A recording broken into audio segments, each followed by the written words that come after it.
to do that due to the pandemic circumstances. This video is brought to you by G24 News. Russian President Vladmir Putin held talks with Argentinian President Argentina Alberto Fernandez in the Kremlin.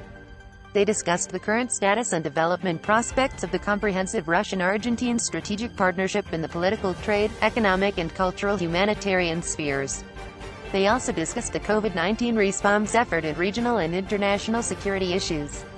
Putin also said that it is a pleasure meeting Fernandez. They have been planning for this meeting for a long while but could not meet and have a talk due to the events in Israel and Palestine and also Russia and Ukraine. They also talked about how their alliance with each other could help them deal with economic, cultural and department-concerned issues. Their cooperation will help both the nations in a larger scale. Fernandez also said, "I am consistently working to rid Argentina of this dependence on the IMF and the US. I want Argentina to open up new opportunities. Cooperation with Russia is vital for us. I would like to assure you, and I hope that you will accept my assurances that we do want to develop cooperation with Russia." On the other hand, Putin also went to Beijing to hold high-level talks with Chinese President Xi Jinping on Friday. This was Putin's first visit to China since the pandemic. During the talks, Putin said, "As for our bilateral relations, they are developing really progressively in the spirit of friendship and strategic partnership." In addition, the president expressed confidence that both Russian and Chinese athletes would perform well at the Winter Olympics. Both of these talks with the Argentinian president and Chinese president gives a chance to Russia to form an alliance with both these nations, and cooperating with them will lead to a better chance in Russia-Ukraine crisis. The two leaders reaffirmed the no-limits friendship between China and Russia in their first in-person meeting since 2019, but they notably danced around the topic of Ukraine.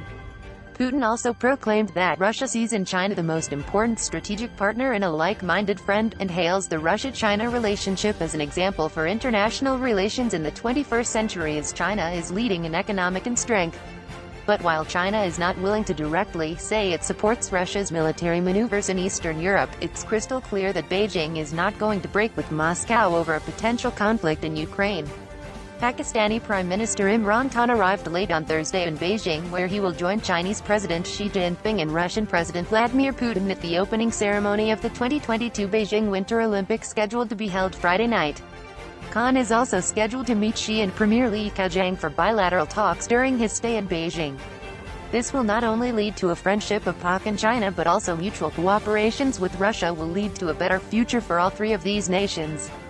Also, the Olympics are going to soon begin in China, she said. China is ready to host an event that lives up to the Olympic slogan, "Faster, Higher, Stronger, Together." For further more updates, keep watching G24 News and subscribe to the YouTube channel.